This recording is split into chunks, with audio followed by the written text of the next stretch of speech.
Suresh Prabhu makes. Right? I will give one example. Suresh Prabhu in the NDA government was the person who headed Vajpayee's interlinking of rivers committee. He used to sit in the Prime Minister's office, and that was one of Vajpayee's key projects. Mr. Prabhu, I'm sure you look back on those years. What I think you don't know, you make the observation on coma, and I'll use this to take the point forward with Mehboob Beg. Did you know, Mr. Suresh Prabhu, that there was among these 50, 100 group of ministers, there was one GOM of interlinking of rivers? Mehboob Beg, you know what is coma?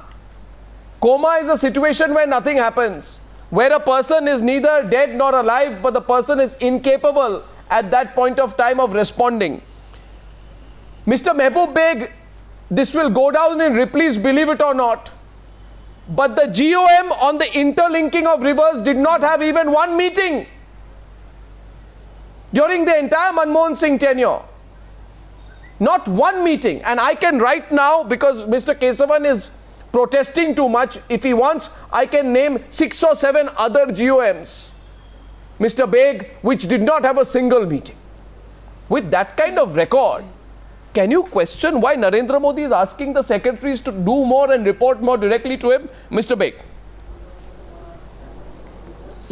Arnab, I very well know what coma means because I am a medical doctor. So you should be pretty sure that I know what coma is. Having said that, I think the government is in place. The government is there only for the last 10 days. And it will be extremely premature to make a judgment on what they have been doing or what they are going to do. But the simple point here is we have a definite system in place. If he wants to achieve things, he's a man in hurry, let him do whatever he wants to do. If it's good for the country, good luck to him. But question is, we have a system in place. We haven't changed the system. We are not working in America where we have presidential what is the system where everybody reports to the president and he does the rest of it. We are still living in a parliamentary type of democracy. There is something called cabinet. And I don't think you can bypass the cabinet and Sir, but there was no cabinet. You have to change the There was system. No cabinet under Manmohan Singh. There were only GOMs. Right.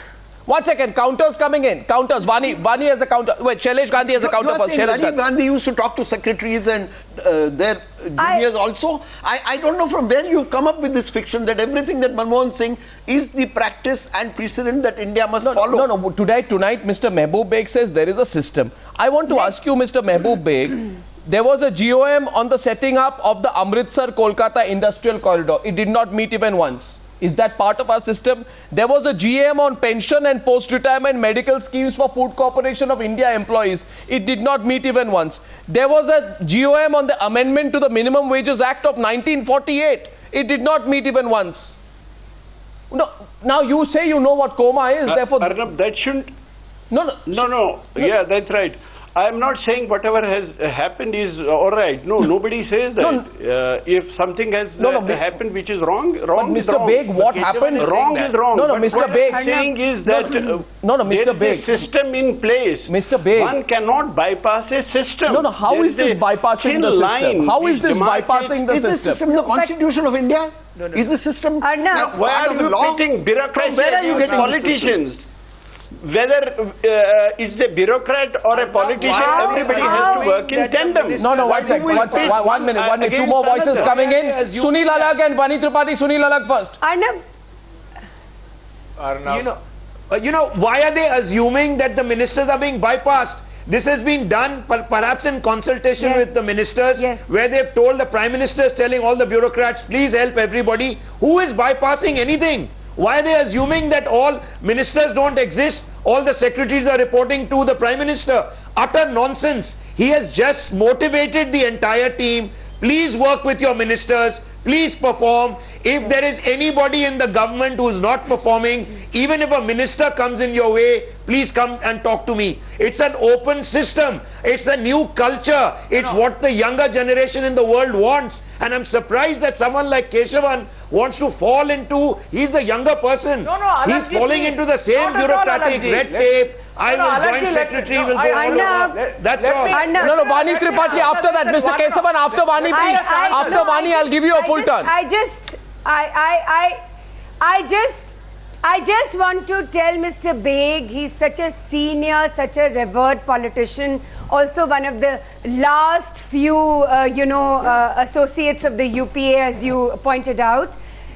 Being interactive does not mean, being interactive means being more democratic. Being interactive means that you open door for further more debate and there is more free flow of ideas. Let me remind Mr. Beg and Mr. Kesavan that the 2G scam, and I'm again underlining this, happened because of the snubbing of some of the bureaucrats of the country who stood in the way of Mr. Raja. And then in 2007, when those senior bureaucrats left, including Mr. Mathur, everybody knows the story, it is then in 10 days flat the scam happened. So it means that there was so much of the bureaucracy which was actually not letting scams break out, and yet when those senior bureaucrats were snubbed by the last government, it is then those scams broke out. So let me tell you, empowering the bureaucracy means greater transparency, better governance. We therefore move. Governance. And that is what we need to remember. We therefore move from a situation, Mr. Kesavan, full turn will be given to you to respond. We are moving from a situation where we had a Prime Minister who did nothing and who blamed everybody else. He was in fact not just a Prime Minister. He was an arm's length Prime Minister. He kept an arm's length note with regards to the 2G scam. He blamed Raja's induction on coalition politics. In his last press conference, he claimed he was the one who wanted auctions for the 2G spectrum. On the floor of the House in August 2013, he says, though I am the custodian of the coal files, I don't know where on earth the coal files are. So what was Manmohan Singh's principal contribution to Indian governance was to deny all responsibility. You realize that, Mr. Kesavan? Now, one second. Mr. Kesavan, 10 more seconds. 10 more seconds. You said you'll give me a full chance. 10 seconds. 10 seconds. Is it fair for a government? Charitable words against a former Prime Minister. You're an Indian. Use charitable words against a former Prime Minister. Why should I use charitable words against a former Prime Minister? To this country. Why should I use charitable words against a former Prime Minister? I have every right to criticize the former Prime Minister. What do you mean? A former Prime Minister is not a deity for me? Let us debate. You please let us speak about the Please don't tell me that I have to use certain words about a former Prime Minister. I've said nothing disrespectful. Nobody is complaining, nobody is copying. We are still saying this. Policy decisions on a macro level should be made by the people who are elected by the people of India. The representatives elected by the people of India will decide the broad contours. Modi ji has said in his meeting, all of you can come directly and deal with me on policy issues. That is the problem, because the bureaucrats, we need the bureaucrats' guidance. The civil servants have to be impartial and fair and they contribute to policy making. But if the policy making is the foremost right of the elected representatives, and the elected representatives don't have a say in policy making, especially the ministers, there is going to be a problem because it won't reflect the will of the people. Modi is a Lok Sabha MP. Manmohan Singh wasn't even a Lok Sabha MP. Where is he getting this information? Half of your ministers, Nirmala Sitaraman, Prakash Javadekar are not even member of parliament. Nirmala Sitaraman, Prakash Javadekar are not even members of parliament. The present Prime Minister, 6 months later, if he is not performing, one minute. Suresh Prabhu to respond to Mr. Kesavan's argument. Let's talk about the debate. All we are saying is let the policy be the realm of the politicians and the people represented and the MPs and the ministers. Let the what good have you done? Don't completely negate the rule of the ministers. No, 1 second. I want Suresh Prabhu to respond. Suresh Prabhu. But who is saying it? 1 second. Suresh Prabhu, let politicians decide. Yeah. I don't know. By conclusion, therefore, I believe that the 77 secretaries who Narendra Modi met yesterday, Mr. Kesavan expects them. Mr. Kesavan believes that they should be. Don't contort my words, Mr. Arnab. I have not even said anything. Don't be so much on the defensive. The broad contours have to be decided by the elected representatives. I believe. The guidance of the bureaucracy is important. No, the bureaucracy cannot decide the policy on its own. Don't get angry. All I'm saying is that you possibly expect. 77. No, 1 sec. 77 secretaries. 77 secretaries to the government of India, right, who between them will have more than 2,500 years, okay, of administrative experience. In your view, you want them to be rubber stamps? What kind of argument is that? Mr. Kesavan Suresh Prabhu will respond to you. And play what I said. I said they should guide. Suresh Prabhu will respond to you. I said they should guide. First of all, every ministry has a minister and then there is a secretary. all the secretaries administratively report to the minister as well as to the cabinet secretary, who is the head of the bureaucracy. Whom does the cabinet secretary report to? Cabinet secretary reports to the prime minister. So all the secretaries in turn have a dual reporting system in which their head of bureaucrats, which is the cabinet secretary, also reports to the prime minister. So the prime minister has every right to really talk to his secretaries. In fact, he should be happy that he is not sitting in his ivory tower and saying, I'm not going to talk to the secretaries. He went and shook hands with every secretary. This is the first prime minister probably. He took around the entire South Block office of the prime minister. He went to every room of his office and actually trying to motivate people. I don't understand what is his argument. We are a democracy in which we are thinking that we are some superior. So this prime minister is in saying, this democracy, I'm not somebody. I'm one of you. I want to. I have two counter questions to. I have two counter questions to the BJP. 1 second. All this is all very fine, right? Now I'm not playing devil's advocate for devil's advocate's sake, but I think we must keep some perspective. As per news reports, Narendra Modi has allotted deadlines for the Environment and Forest Ministry to clear projects, right?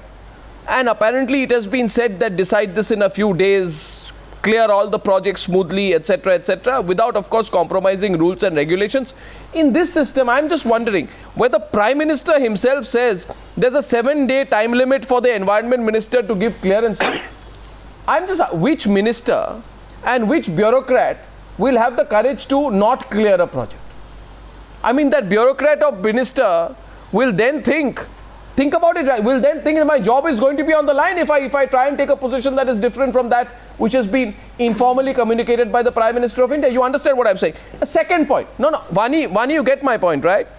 Now, second point, where I want to really see, let's see, we want an empowered bureaucracy. Now, there are instances where members of the bureaucracy have been alleged to have misused their position. My question is, will the Ministry of Home Affairs under the BJP give sanction to prosecute Intelligence Bureau officers who have been charge-sheeted in the Ishrat Jahan case? That's true freeing of the bureaucracy. You understand what? No. You see, if it applies this way, then I also want the same freedom in the Ishrat Jahan case. I'd expect that there should be same freedom for environment clearances. You understand, Vani? Arnab, yes, I do, but it's very clear. It's very clear. Every possible probe that had to be done, whether it was the Ishrat Jahan case, whether it was the 2002 riots, and you know this, and you've been reporting on this, and you have been debating about this, every possible probe was done by the previous government. And let me tell you one thing about Mr. Narendra Bhai Modi. He is a man who stands for justice, even if it meant, while he was the Chief Minister of Gujarat, putting every possible scanner on him and his government and, of course, the people who were a part of the governance structure. Similarly, when he says it, he means it. Give it time, and please. No, you're not giving a specific reply to the two questions I raised. The bureaucracy tonight. Speaking in this. No, you're not giving. I'm giving a specific reply. No, I raised two. When he's giving a task as the Prime Minister, when he's giving a task to the ministers, when he's giving a task to the bureaucrats, it means that he wants better governance. He wants a parameter of better governance, and that is why talk to me, you are accountable to me, which means I'm a team player and you're a part of my team. Ma'am, if you'll allow me, on environment, citizens have a legitimate concern that maybe we are saying this government appears to be wanting to ride roughshod over environmental concerns. If that happens, you are damaging the future of India. Absolutely not. If that happens, absolutely not. A lot of us, so that we'll be critical of Mr. Modi. 7 days pass. Let these 7 days pass. No riding roughshod over anyone is possible. This is not the way this government will function. It is very clear. Let these 7 days Vani, counter question from Kesavan to you. This is spoken about. Vani, there's a counter question for you. How many police officers are in jail? And why is GL Singhal being, respectfully reinstated now? who's been, who's played such a role in Israel encounter. Let's not get into all that. I just want to focus on the debate. Nobody is criticizing it. No, let us not divert to Gujarat. We are talking about reaching out to the bureaucracy. There is nothing wrong in reaching out to the bureaucracy. Listen to me. If you have a question, let me answer. Every single probe that your government could do on the Gujarat government, on the Chief Minister of Gujarat, on Narendra Bhai Modi, you did. You did. Tell me, what did you find with the SIT probe? With every single probe you did. What did you find? What was the finding? Did it implicate the Chief Minister of that time? Did it implicate the Chief Minister of that time? Please. No. Answer my question. When you talk about investigation, when you're talking about a probe, when you're talking about an investigation, answer this tonight. Where did you find Narendra Bhai Modi implicated for any of the investigations that you did on him? Did you find anything ever? Remember one thing. Did you find anything ever? You did not. Remember, no, 1 second. Remember one thing. The Congress government stifled bureaucrats. It punished bureaucrats who spoke out. It transferred bureaucrats who spoke out. It ruined the careers of honest bureaucrats. It allowed a string of corrupt ministers. It allowed a string of corrupt ministers to run roughshod over bureaucrats. And tonight, what about Rahul Sharma, Bhavnagar SP? Don't talk about that. You're just being, again selective. Tonight, before leave everything partisan out of it. Mr. Kesavan, leave everything partisan out of it. No, Mr. Kesavan, in your government, I want Arnab to complete his point. Wait a minute. Let him complete his point. You have forgotten the rules of the game, Mr. Kesavan. Now that you're out of power, I just need to remind you about the rules of the game. During your government, you not only stifled bureaucrats, the role of the ministers was also stifled. The role of the ministers was also stifled. And so, Mr. Kesavan, have the courage to listen. Have the courage to listen. Have the courage to listen, Mr. Kesavan. No. How long will you keep harping? How long, Mr. Kesavan, will you keep harping? I just want to give a word to Mehboob Beg. Mehboob Beg, there is a... No, 1 second. Mehboob Beg, Vani, 1 minute. Mehboob Beg, there is a disillusioned bureaucracy in this country. And you know this, having been in government, that a disillusioned bureaucracy means a disillusioned government and things don't get done. Is it really, forget all you said about the system, whatever the system, Mr. Beg, is it a crime for a Prime Minister to meet 77 secretaries and say, please do a good job? And if you're not being allowed to do a good job, come and approach me directly. Is this a really bad thing? And if it is a really bad thing, then I think it's a bad thing which should be welcomed. If by your definition it's a bad thing. Now, stop for a... Yeah, Arnab, stop for a minute and let me respond. No, it's not a bad thing. Why do we pit one against another? I think don't do that. This won't be in the fitness of things. It is not something like bureaucracy versus or pitted against political class. We have to work in tandem and move this country forward. Well, I think that they should be allowed to do that. They should be allowed to do that. But will the absolutely. Everybody has to play its role. Everybody has to contribute, whether he is a bureaucrat or a politician or anybody else. Everybody has to contribute. Well, I put this question in the court of all the viewers tonight. Last word to Suresh Prabhu. Suresh Prabhu, yes, please. I'll close with you. Will this help cut through red tape, or will there be over centralization? And Mr. Prabhu, there can also be a situation where the bureaucrats turn into yes men. They just agree with everything the Prime Minister says. And the entire effort in New Delhi will therefore be to read the Prime Minister's mind. So you find out what Mr. Modi's position on issues is, and you come as perfectly close to Mr. Modi's position rather than criticize Mr. Modi's position. This can be a fear. We seem to be discounting the citizens of India. We seem to believe that democracy doesn't exist. No, I'm not saying that. Yes, how many people, how many people are privy to what Mr. Modi said to the bureaucrats? He said few things. One, he said that please try to be bold, take your decisions, even if whatever you believe in, you do it. try to move the things forward. And in fact, he said that if you feel threatened any time from any quarter, you are free to come to me. I will protect you. So what is he telling the bureaucrats? He's not telling the bureaucrat be subservient to me. He's telling the bureaucrat that be bold and try to take action in the interest of the country. Now tell me something. If you want to remove poverty, now we are today among the lowest of the rung of highest number of poor in the world. We are in terms of human development index, we are in the lowest in the rank. How can we rise if both the leadership, the political and the bureaucratic leadership don't work hand in hand and try to take it forward? So Mr. Modi is not trying to centralize it. In fact, he's trying to tell everybody, his ministers, his bureaucrats and probably everybody that please take action, please go ahead, do something good for the country. If you feel any time, any need, either want of something or something. Well, as I always say, eventually we'll have to see within 6 months. What else you want? Whether in 6 months this is like a father telling the child that please be independent. I am going to support you. We'll see. The father telling the child. We'll see whether in 6 months. Development in India. No, we'll see whether in 6 months this unleashes the power of the system. Thank you, ladies and gentlemen, for joining me on debate number 1 on the Newshour tonight.